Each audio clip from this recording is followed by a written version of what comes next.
We learned a long time ago that you don't get anywhere by copying anyone else. You have to be a leader. You have to be out front and you have to take chances and risks. I had a sitar guitar once, which is a kind of halfway to it. Wow, interesting. In the 50s, 60s, and 70s, music and sport were the only two things that people cared about. Getting one song to rule the world is almost impossible now. But we are who we are, and we don't change. Fame comes along with it, but it's not necessarily a good thing. Be careful what you wish for.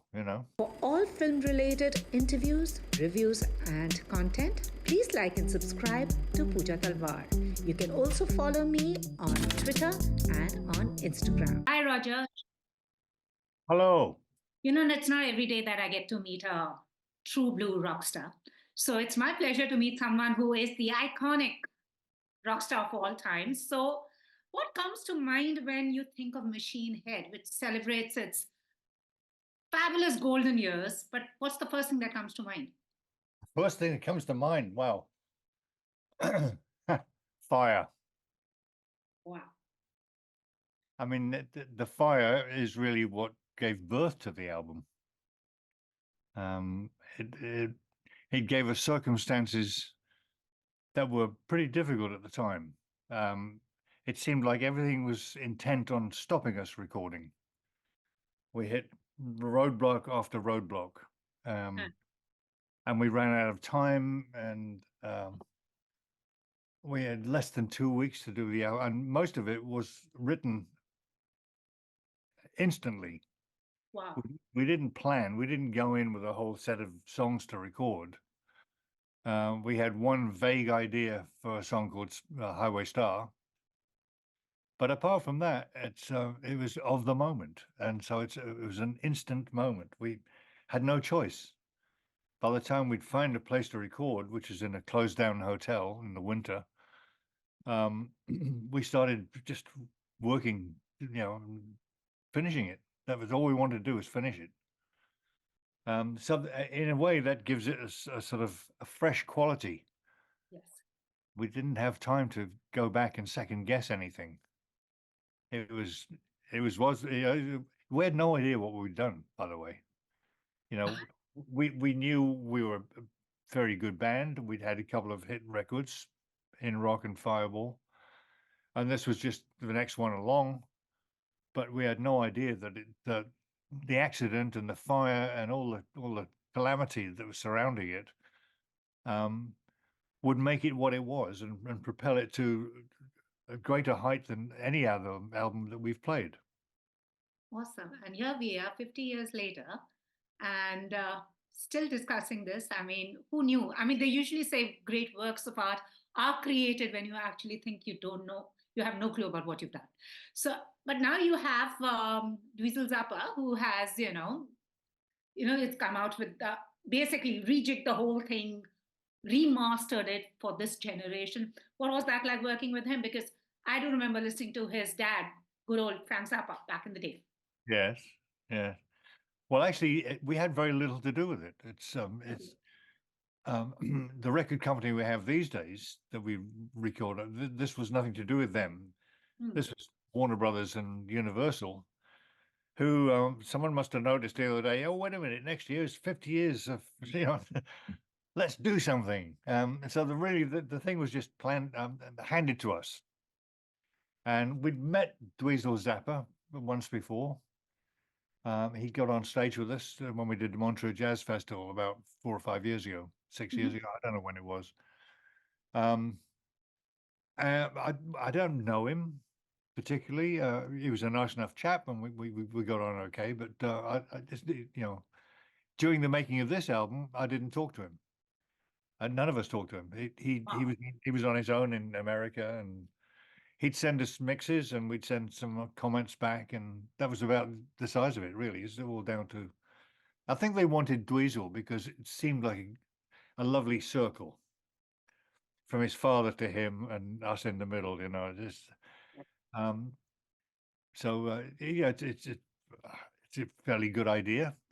It's entirely up to them. We don't mind.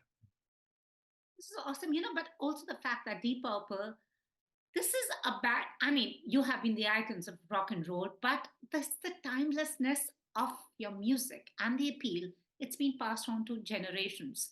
I mean, I'm as old as your album Machine Head. So, I mean, there are people younger than me who also like, they know Deep Purple. What do you think is actually makes Deep Purple so timeless in the Hall of Fame of rock I and roll? don't know. It's hard. It's maybe dangerous to analyze too much. I don't know. But we're a band that, first of all, we learned a long time ago that you don't get anywhere by copying anyone else. You have to be a leader. You have to be out front, and you have to take chances and risks. Um, there's a degree of musicianship in the band that I don't think many bands have. When I joined the band, I'd never heard musicians like Ritchie Blackmore and John Lord and Ian Pace. They just blew me away. Wow, they're so good. And I'm not that good, you know. Gillen and I are kind of the naive part of the band, if you like. So, but maybe that's, you know, looking back on it, maybe there's something to there. This naive side and this very musical side. If everyone was a brilliant musician, it wouldn't happen because you'd be over people's heads. Only other musicians would appreciate it. But Absolutely. because we have this mix of, you know, naive and finesse, maybe that gives it a quality that appeals to people. You know, Absolutely. simplicity. It's hard to be simple, especially if you're a good musician. It's really hard to be simple. A riff like "Smoke on the Water" is so simple, and yet it's like nothing else. And we didn't even recognize that at the time. But you know, I'm looking back on it now. You can see reasons for things. Also, for a band that has been a pioneer when it comes to rock and roll, I mean, do you think like today the scenario is so different? You were at a time when there was nothing called social media. There was nothing called these exotic ways of, those exotic recording studios. Had you made your debut now, what do you think would it have been like for Deep Purple? Well, we just we, John Lord many years ago described Deep Purple as like an atomic toy. Right? It's one of these. It's a little toy, but it keeps going. Yes. It's atomic. It runs on nuclear energy. Um, I don't know. There was a time when music was really important to the public. Yes. In the 50s, 60s, and 70s, music and sport were the only two things that people cared about. They were the great escape from poverty, both of them. And so there was a kind of a romanticism about them.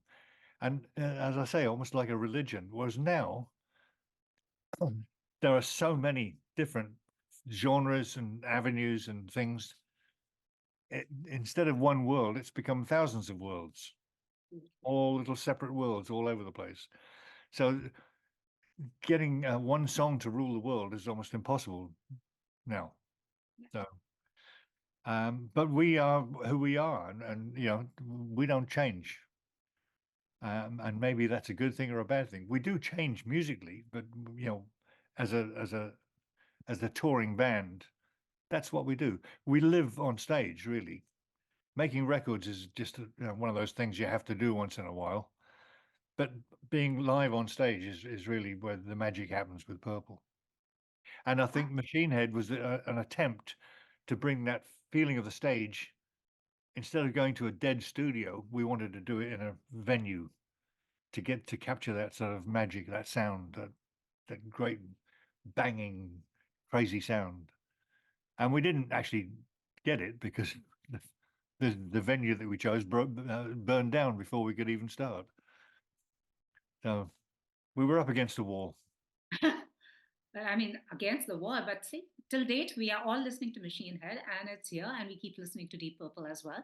But also the fact that now when you look back and you're watching or, just listening to your previous, compositions, what is the one memory that comes? Do you sometimes feel, hey, we could have done that this way? And, anything that, nostalgia, what is it like to basically go back and listen to your previous work? Um, Have done this different. yeah. Uh, it's a revelation actually to hear what you did all those years ago. Um, there's an old saying in music saying, the older you get, the better you were. And I listened to what I was playing back then. I think, well, actually, I wasn't that bad. I didn't think I was that good at the time, but if you're listening to it now, I go, yeah, it's quite good. But it's a danger to start glorifying your own music, because that's for other people to do. Once we've recorded a song and put it away, then we move on. You kind of have to move on. You can't just keep doing the same. And good musicians can't play the same thing the same way twice anyway. Absolutely. I It's, agree with it's that. more like jazz than rock. It's like extemporizing all the time. Absolutely. And also, the fact is, like, as I said, you were the pioneers. And also, the, we live in a time that we don't get to hear anthems. No longer are there anthems. I mean, all of you created anthems. There was one song that became the anthem for life. What do Yeah. you think is lacking now? Why don't we have anthems? Because I just feel songs have very restricted shelf life now, or maybe we're making too many of it. Well, I can hear people trying to write anthems. They write part of a song that goes whoa, and then expecting the audience is going to pick up on that and join them. Um, we never thought of that, but they do now. Um, but I think that the Depo's music back then and probably even now is honest music. We're not trying too hard to impress. We're just trying to express, Absolutely. and there's no ulterior motive. It's not, yeah, we need to be successful. People ask me, how do you get to be famous? It's a wrong question. You don't want fame. Fame comes along with it, but it's not necessarily a good thing. Be careful what you wish for. Yeah, it Too just can't much be. fame will destroy your life because you can't move, you can't do anything without people watching you. So it takes away your freedom. The real question is, how to be happy? Very true. And also the fact that you performed in India and you did say that you were familiar with Indian instruments. So, what was it like being in a country and listening to Indian music? Because back in the day, it was also very different from what it is now. Yes. Yes. Well, I fell in love with the sound of the sitar at an early age. And I bought a sitar and Wow. I got tabla. I was really, I was producing music. So I was just interested in different instruments and different sounds that one could use. I had a sitar guitar once, which is a kind of halfway to a, Wow, interesting. yeah.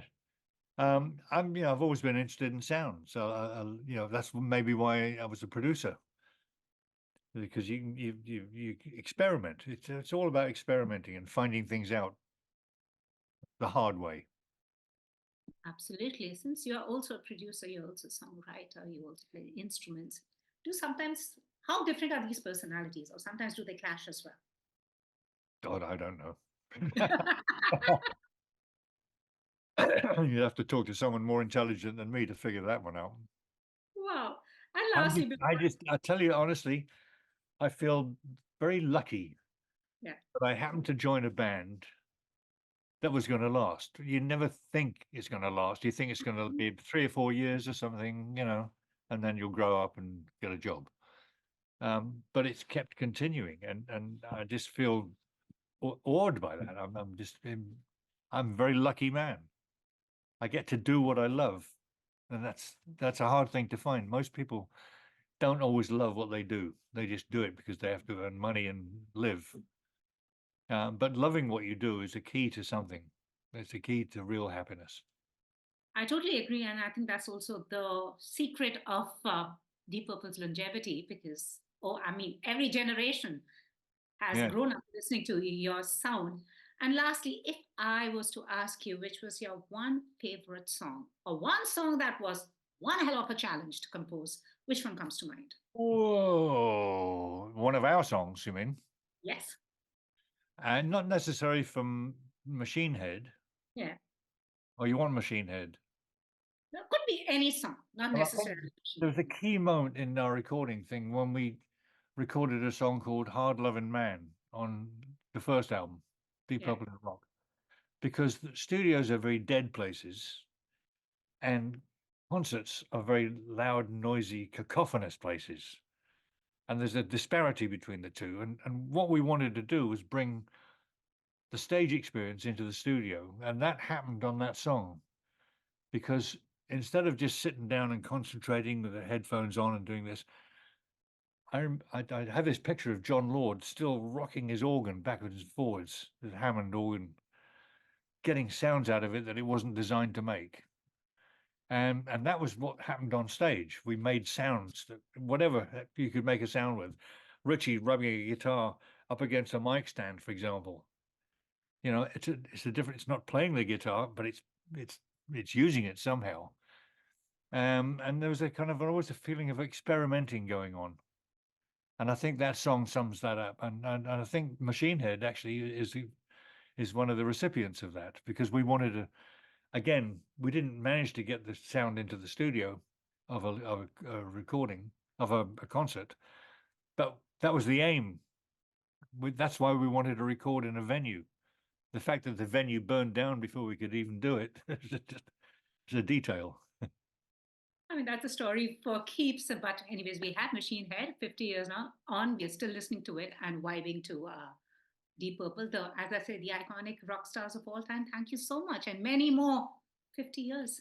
Thank you very much. Yes, thank you. Yes, I'm very nice talking to you. Thanks. Likewise, sir. Thank you.